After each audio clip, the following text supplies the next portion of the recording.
بسم اللہ الرحمن الرحیم۔ شروع اللہ کے پاک نام سے جو بڑا مہربان اور نہایت رحم کرنے والا ہے۔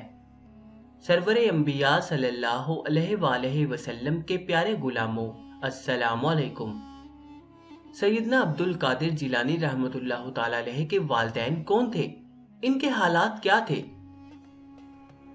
آپ موضوع گیلان میں یکم رمضان 471 ہجری میں پیدا ہوئے۔ اسی نسبت سے آپ کو گیلانی کہا جاتا ہے۔ آپ کی ولادت بھی خوارق و عادات میں شمار ہوتی ہے، کیونکہ اس وقت آپ کی والدہ ماجدہ کی عمر شریف 60 سال کے قریب تھی۔ اتنی عمر کی عورتیں اکثر بچہ جننے کے لائق نہیں رہتیں۔ بعض معتبر کتابوں میں لکھا ہے کہ آپ کے پیدا ہونے سے چند ساعت پہلے حضور علیہ الصلوۃ والسلام ماں اپنے اصحاب کے آپ کے والد ماجد کے پاس تشریف لائے اور آپ کے والد کو مبارکباد دیتے ہوئے بشارت دی کہ آج تمہارے گھر میں ایسا بچہ پیدا ہوگا جو تمام اولیاء کا سردار ہوگا، اور اس کا ذکر ہر جگہ کیا جائے گا اور تمام اولیاء زمانہ اس کے تابع ہوں گے۔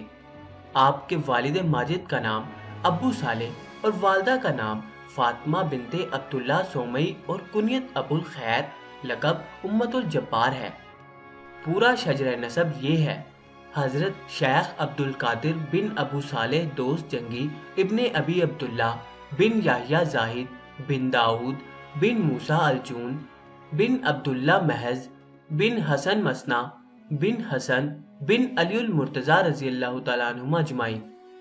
آپ کو حسنی و حسینی سید اس لیے کہا جاتا ہے کہ آپ کا آبائی سلسلہ حسن بن علی تک اور امہاتی سلسلہ حضرت حسین بن علی تک منتہا ہوتا ہے۔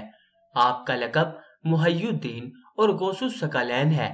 محی الدین کے معنی دین کو زندہ کرنے والے ہیں۔ اس کی وجہ آگے آئے گی۔ آپ کے والد ماجد کے اتقاء کا یہ عالم تھا کہ ایک دن آپ نے دریائے دجلہ میں بہتے ہوئے ایک سیب سے روزہ افطار کر لیا۔ بعد میں نادم ہوئے کہ خدا جانے اس سیب کا مالک کون ہے۔ میں نے عجلت کی کہ اس کے مالک سے پوچھے بغیر کھا لیا ہے۔ جس طرف سے پانی آتا تھا اس طرف سیب کے مالک کی تلاش میں چل پڑے۔ چلتے چلتے بہت دور دجلہ کے کنارے ایک باغ دیکھا جس کی ٹہنیاں دجلہ کی طرف جھکی ہوئی ہیں۔ آپ نے جانا کہ وہ سیب اسی باغ کا ہوگا۔ اس کے اندر تشریف لے گئے۔ وہاں آپ نے ایک بزرگ صورت انسان کو تخت پر بیٹھے ہوئے دیکھا۔ اس کے پاس چلے گئے اور سلام کہا۔ اس نے سلام کا جواب دیا اور پوچھا، اے نوجوان، تو کہاں سے آیا ہے اور تیرا مقصد کیا ہے؟ آپ نے فرمایا کہ میں گیلان کا رہنے والا ہوں۔ آپ کے باغ کا ایک سیب دجلہ میں بہتا ہوا میرے پاس آیا۔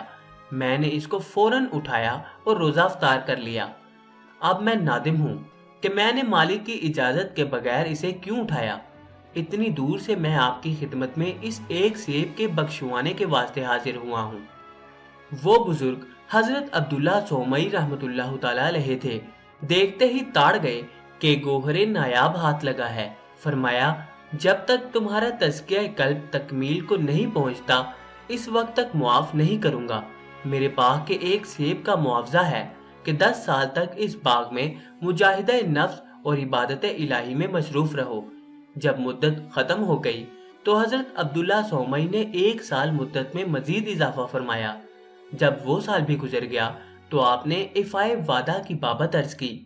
اس کے جواب میں انہوں نے کہا کہ میری ایک لڑکی ہے جو آنکھوں سے اندھی اور سر سے گنجی، کانوں سے بہری، ہاتھوں سے لنجی اور پاؤں سے لولی ہے۔ اسے اپنے نکاح میں لے لو، پھر میں تمہیں سیب معاف کروں گا۔ آپ نے تھوڑا توقف کیا اور پھر راضی ہو گئے۔ چنانچہ اسی وقت وہاں بیٹھے بیٹھے آپ کا اس لڑکی سے عقد کر دیا۔ پھر آپ کو مکان کے اندر جانے کی اجازت دی۔ جب آپ وہاں پہنچے تو کیا دیکھا کہ ایک نہایت حسین و جمیل لڑکی سروقد کھڑی ہے۔ آپ نے اس کو دیکھا اور واپس آنے لگے۔ لڑکی نے کہا، جاتے کہاں ہو؟ میں ہی تو تمہاری بیوی ہوں۔ آپ نے فرمایا کہ میری بیوی کے متعلق تو بتایا گیا ہے کہ وہ اندھی اور گنجی، بہری اور لنجی اور لنگڑی ہے۔ عبداللہ سومئی بھی باہر کھڑے یہ تماشا دیکھ رہے تھے۔ انہوں نے فوراً آ کر فرمایا، بیٹا، میری مراد بیٹی کے اندھے ہونے سے یہ ہے کہ جب سے بالغ ہوئی ہے اس کی نظر کسی نامحرم پر نہیں پڑی، اور اس کے گنجے ہونے سے یہ مراد ہے کہ اس کے بالوں کو کسی نامحرم نے نہیں دیکھا، اور اس کے بہرے ہونے سے یہ مراد ہے کہ کسی نامحرم مرد کی آواز اس کے کان میں نہیں آئی، اور اس کے لنجی ہونے کی حقیقت یہ ہے کہ اب تک سوائے تمہارے اس کے ہاتھوں نے کسی مرد کو نہیں چھوا، اور اس کے لنگڑی ہونے سے یہ مراد ہے کہ اس کے پاؤں آج تک کسی نامحرم مرد کی طرف نہیں چلے۔ اس کے بعد آپ اپنی بیوی کو اپنے ساتھ لے کر گیلان میں آئے، اور اسی نیک بیوی سے حضرت غوث اعظم رحمۃ اللہ تعالی علیہ 471 ہجری کو یکم رمضان المبارک پیدا ہوئے۔ حضرت غوث اعظم رحمۃ اللہ تعالی علیہ رمضان شریف کی یکم کو پیدا ہوئے، اور اخیر رمضان تک بلکہ ایام شیر خوارگی میں جتنی مرتبہ رمضان المبارک آیا، آپ کی عادت کریمہ یہی رہی کہ سحری کے وقت شیر مادر نوش فرما لیتے اور پھر سارا دن نہ پیتے، جب سورج غروب ہوتا تو پینے کی خواہش ظاہر فرماتے۔ یہ بھی آپ کی کرامت ہے کہ شیر خوارگی میں بھی روزہ رکھا، ورنہ عادت سے بعید ہے کہ کوئی بچہ اس زمانے میں روزہ رکھے۔ ایک دفعہ کا ذکر ہے کہ 29 رمضان المبارک کو مطلع غبار آلود تھا، چاند نظر نہ آیا۔ صبح کو لوگ آپ کی والدہ ماجدہ کے پاس دریافت کرنے کے لیے گئے کہ آپ کے صاحبزادے نے دودھ پیا ہے یا نہیں۔ والدہ صاحبہ نے فرمایا نہیں پیا۔ لوگوں کو یقین ہو گیا کہ آج روزہ ہے، عید نہیں ہے۔